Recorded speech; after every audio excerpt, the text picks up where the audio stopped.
We provide you the platform to turn your dreams into reality. Give wings to your aspirations with KR Mangalam University. आपको बता दें कि तमिलगा वेटरी कजमग यानी कि TVK के चीफ विजय के कल मुख्यमंत्री पद के शपथ पर संकट के बादल मंडरा रहे हैं, क्योंकि अभिनेता से राजनेता बने विजय तमिलनाडु असेंबली में बहुमत का आंकड़ा पार करने के लिए समर्थन जुटा रहे हैं। सूत्रों ने ये जानकारी दी है और सूत्रों की माने तो टीवीके के पास अभी ऑफिशियल आंकड़े नहीं हैं और राज्यपाल भी अब तक नंबरों को लेकर कन्वीनियंट नहीं है। टीवीके ने 234 सदस्यों वाली विधानसभा में 108 सीटें जीती हैं, जो बहुमत के आंकड़े से 10 सीट कम है। विजय के विधानसभा चुनाव में जीती हुई 2 सीटों में से एक से इस्तीफा देने के साथ असेंबली में टीवीके के पास 107 विधायक हो जाएंगे। वहीं टीवीके जो शानदार असेंबली इलेक्शन डेब्यू में तमिलनाडु में सबसे बड़ी पार्टी बनकर उभरी है, उसे कांग्रेस के 5 एमएलए का सपोर्ट मिला है। कांग्रेस ने डीएमके के नेतृत्व वाले गठबंधन के हिस्से के तौर पर चुनाव लड़ा था, लेकिन उसने टीवीके को सपोर्ट करने का फैसला किया है। तो सर, आपसे मेरा सवाल सीधा टू द पॉइंट सवाल है कि तमिलनाडु में कांग्रेस ने थलापति विजय को समर्थन देने का फैसला आखिर क्यों किया है, और डीएमके ने कहा है कि पीठ में हमें छुरा घोंपा गया है। क्या है इसका मतलब? देखिए, ऐसा है ना कि इसमें बात जो है कि पहले लंबे समय से जो विजय की वहां लोकप्रियता थी, तो कांग्रेस का एक बड़ा खेमा जो था वो पक्ष में था कि विजय के साथ जाया जाए और डीएमके को छोड़ के और विजय के साथ जाएंगे तो ज्यादा बेहतर रहेगा, सब कुछ अच्छा होगा। और इसके लिए जो प्रवीण चक्रवर्ती जो उनके जो आईटी सेल के हेड हैं, उन्होंने दिसंबर में हमला भी किया था डीएमके गवर्नमेंट पे और कहा था कि तमिलनाडु में कितना कर्ज से डूबा हुआ है और उत्तर प्रदेश से भी उसकी बुरी स्थिति है, और उस पे काफी बवाल मचा था कि कांग्रेस कैसे कह सकती है जो उसके सहयोगी है, और उसके बाद वो चुप्पी हो गई थी। जो मल्लिकम टैगोर हैं वो भी लगातार, जो सांसद हैं वहीं से, वो भी लगातार इस बात को कहते रहे हैं कि भाई हमें जो है एक्टर विजय के साथ जाना चाहिए। लेकिन अब बात ये भी आई थी कि आपको ध्यान होगा कि जनवरी में जब उनके विजय के फिल्म को एक सेंसर बोर्ड ने मंजूरी नहीं दी थी, तो काफी मामला तूल पकड़ा था और राहुल गांधी जो है वो विजय के पक्ष में खड़े थे। तो ये माना था कि कांग्रेस का एक बड़ा तबका जो था और सेंट्रल नेतृत्व जो था वो ये चाहता था कि विजय के साथ जाए चुनाव के पहले ही। लेकिन जो स्टेट के कुछ नेता जो थे, जो खासतौर पर तमिलनाडु के जो कांग्रेस नेता थे, वो उसके पक्ष में नहीं थे। और जो मल्लिकार्जुन खड़गे जो है राष्ट्रीय अध्यक्ष हैं, उन्होंने भी कहा कि हमें डीएमके हमारा पुराना साथी है, अभी का नहीं है, और कई दशकों से हमारे साथ रहा है हमेशा, तो हमें उसका साथ नहीं छोड़ना चाहिए और वो गलत संदेश जाएगा। अब चूंकि डीएमके खत्म हो गई है और टीवीके को भी जरूरत है और कांग्रेस को भी वहां सत्ता में चाहिए कि भाई एक जो वहां जो सरकार में है और वो रहे उनके साथ, तो ये एक गलबहियां जो है वो नई शुरू हुई है। मतलब मैंने इसका पूरा बैकग्राउंड बता दिया कि इसमें हैरानी की कोई बात नहीं है। ये लंबे समय से एक तबका जो कांग्रेस का था वो ये चाहता था, अब उन्हें मौका मिला है। टीवीके के विजय की तरफ से भी जो एक ऑफर आया है कि अब हमारे साथ आइए, तो ये साथ जा रहे हैं, इसमें कोई हैरानी की बात नहीं है। जी सर, आपसे ये भी समझना चाहूँगी कि जिस तरीके से अभी लगातार कांग्रेस जो है उनको सपोर्ट कर रही है, क्या बीजेपी के लिए कोई संदेश होगा ये आने वाले चुनाव के लिए या आने वाले जो है लोकसभा चुनाव के लिए? देखिए, ये बहुत बड़ा संदेश है, बहुत बड़ा संदेश है बीजेपी के लिए। और जो मेरा अपना मानना है कि बीजेपी को नए सिरे से जो ड्राइंग बोर्ड है उस पे बैठना पड़ेगा और वहां की रणनीति तैयार करनी पड़ेगी, क्योंकि एआईएडीएमके के साथ जाके भी रणनीति नहीं बनी और छोड़ के भी नहीं बनी। जी, आपको ध्यान होगा कि 2024 के लोकसभा इलेक्शन में और भाजपा ने फैसला किया था कि अन्नामलाई बहुत लोकप्रिय हैं और उनकी लोकप्रियता को आधार बनाते हुए हमें अकेले चुनाव लड़ना चाहिए, और एआईएडीएमके के साथ जो है समझौता तोड़ लिया था। गठबंधन बहुत पुराना गठबंधन था, जयललिता के समय का गठबंधन था एआईएडीएमके के साथ, वो गठबंधन तोड़ के और वो अलग गए थे, एक भी सीट जीतने में सफल नहीं हुए, और AIADMK के भी शून्य पे आउट हो गई। सभी सीटें जो है वो ये लोग जीत लिए थे, DMK और उसके सहयोगी कांग्रेस जी। तो उसके बाद एक बड़े नेता से मेरी बात हुई थी, बहुत बड़े नेता से, रणनीतिकार जो भाजपा के हैं, तो उनका ये मानना था कि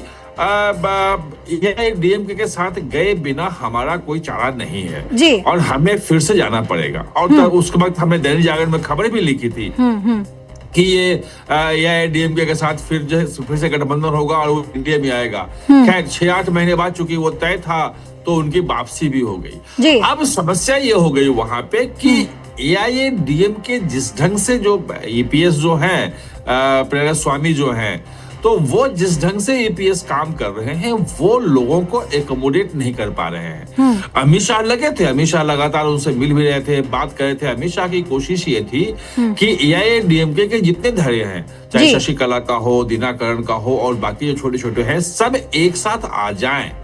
और OPS जिनको बाहर कर दिया गया वहां से, जो पूर्व मुख्यमंत्री भी हैं, तो वो भी कहीं ना कहीं से इंडिपेंडेंट आ जाएं या भाजपा की तरफ आ जाए, उनको भी टिकट दे दें, तो एकजुट होकर लड़ा जाएगा तभी जीत पाएंगे। वो EPS ने होने नहीं दिया।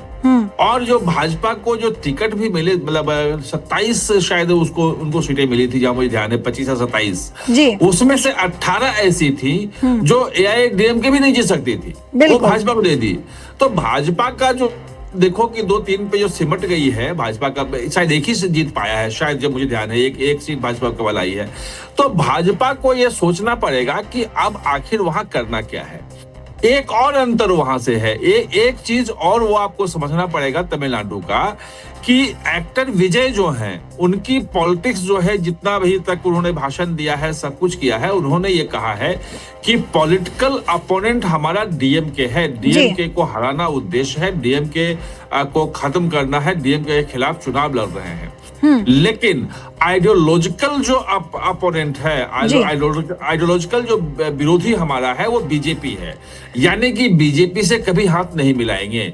और दूसरी बात इसमें एक और जो सर, कांग्रेस जिस तरीके से अभी विजय का साथ दे रही है, तो क्या लगता है आपको, अनुमान ये लगाया जा सकता है कि विजय का जो है वो विजय तिलक हो पाएगा? विजय तिलक हो गया। देखो ऐसा है कि इसमें अब 5-10 सीटों का अंतर जो है उससे कोई फर्क नहीं पड़ता है, क्योंकि वहां पे CPM DMK जो है वो DMK अकेले आज तक सरकार नहीं बनाई, ना AIADMK बना पाई। वहां छोटी छोटी बहुत सारी पार्टियां हैं, जिसमें लेफ्ट भी है, जिसमें मुस्लिम लीग भी है, लेफ्ट में CPI भी है, CPM में CPIM भी है, उनके शायद 5 सीटें आई हैं। उसमें आपको VCK भी एक पार्टी है जो दलितों की पार्टी है, कुछ जिलों में फैली हुई, वो भी DMK के साथ है। तो ये पार्टियां भी अगर कांग्रेस जाती है तो ये पार्टियां भी आ सकती हैं, क्योंकि ये पार्टियां भी मुख्य तौर पे है कि भाजपा को रोकने के लिए DMK के साथ थी, AIADMK के खिलाफ थी। दूसरा एक महत्वपूर्ण बात जो है, जो भाजपा के लिए भी ज्यादा मायने रखती है, कि एक तबका जो AIADMK का है वो भी कह रहा है कि हमें विजय के साथ जाना चाहिए। इसीलिए वो कह रहा है क्योंकि विजय की पूरी पॉलिटिक्स जो है वो BJP के खिलाफ है और DMK के खिलाफ है। BJP आइडियोलॉजिकली BJP का विरोध है और पॉलिटिकली जो है DMK का विरोध है। AIADMK से कोई विरोध नहीं है जी। तो अगर अगर हम बात करें इस मुद्दे पर कि विजय को अभी कोई एक्सपीरियंस नहीं है पॉलिटिक्स का, तो क्या लगता है कि तमिलनाडु की सरकार को वो संभाल पाएंगे? देखिए, उनके पास विधायक बहुत हैं और ये निश्चित रूप से है कि पूर्ण बहुमत नहीं है। जब पूर्ण बहुमत होती है तो अपने मनमानी चलाते हैं, और जब आपको कई विधायकों का, दूसरे दलों का समर्थन लेना होता है तो आपको उनकी बात भी माननी पड़ती है। बिल्कुल। वो बात कैसे मानेंगे ये देखना पड़ेगा उसमें। लेकिन उनके लिए अच्छी बात ये है कि जैसा मैं बता रहा था कि AIADMK में भी बहुत सारे लोग विजय के साथ जाने की बात करने लगे हैं, क्योंकि लोकप्रियता इतनी है कि पहली बार डेब्यू करते हुए और बड़े बड़े धुरंधरों को हरा देना वो एक बहुत बड़ी बात है। तो उसके साथ जाने वाले लोग होंगे, इसलिए उनकी मतलब सरकार को खतरा होगा मुझे नहीं लगता है, क्योंकि 107-8 सीटें भी बहुत हैं, 8-10 सीटें की व्यवस्था हो जाती है उसमें। लेकिन मेन बात यह है कि विजय की जो लोकप्रियता है उस लोकप्रियता के हिसाब से वो डिलीवर करते हैं या नहीं करते हैं। जी, क्योंकि जितना वो उन्होंने वायदा कर दिया है फ्रीबीज देने का, वो फ्रीबीज देने में जो अभी भी कहा जाता है कि तमिलनाडु का जो वो लोन है, जो ऋण है स्टेट का, वो बहुत ज्यादा है वहां से, और उत्तर प्रदेश से भी ज्यादा। जैसा मैंने पहले बताया कि कांग्रेस के प्रवीण चक्रवर्ती जो है आईटी सेल के जो हेड है, उन्होंने ये पॉइंट आउट किया था दिसंबर में और उस पर हंगामा मचा था। तो अगर इतना फ्री बीज और देते हैं वो, तो उसके बाद विकास योजनाओं के लिए पैसा कहां से बचेगा? और कर्ज लेने की भी एक सीमा होती है। अगर उस सीमा से ज्यादा कर्ज अगर उन्होंने लिया तो फिर ले नहीं सकते हैं वो। तो कई राज्यों में स्थिति खराब है, जैसे हिमाचल प्रदेश में स्थिति खराब है। वहां अब मंत्रियों के भी कहा जा रहा है कि आप जो है वो सैलरी कम कर दीजिए, बाकी तमाम जो खर्चे हैं वो कम कीजिए।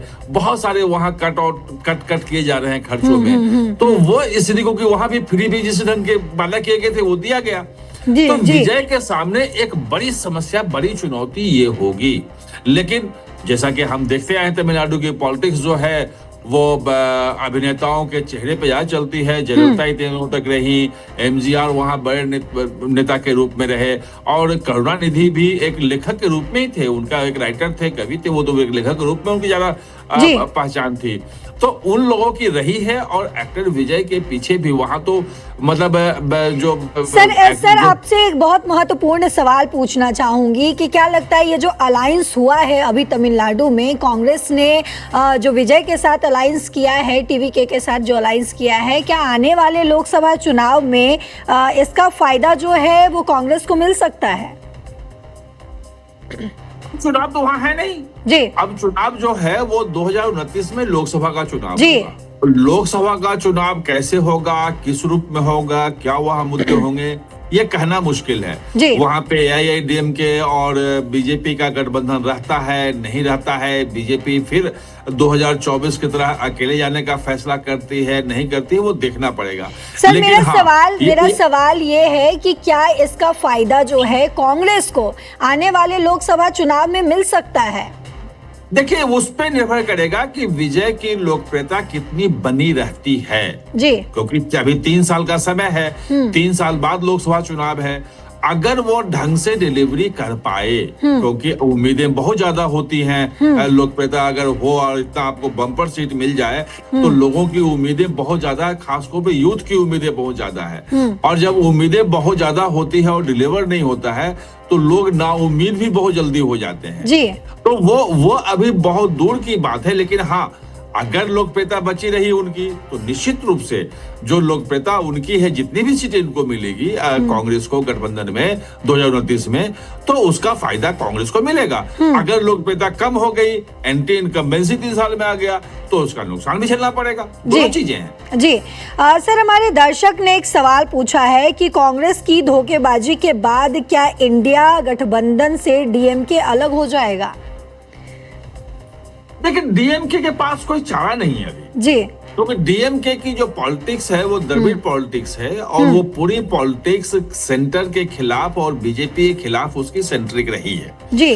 तो की जो महत्वपूर्ण इश्यूज हैं उसमें इंडिया गठबंधन का साथ देना जरूरी है जी। और ये पहले भी हम देख चुके हैं। जैसे ममता बनर्जी का है, ममता बनी पश्चिम बंगाल में ममता बनर्जी के साथ जो है वो नहीं रहे हैं, कांग्रेस कभी नहीं रही जी। और इस बार सभी सीटों पे उम्मीदवार भी उतारे। लेकिन इंडिया गठबंधन में मोदी सरकार के खिलाफ, भाजपा के खिलाफ राष्ट्रीय स्तर पे दोनों एक साथ हैं। ऐसे ही सीपीएम लेफ्ट जो है केरल में, जिसको अभी कांग्रेस ने हराया यूडीएफ ने, वो तो दोनों एक दूसरे के खिलाफ लड़ते हैं जी।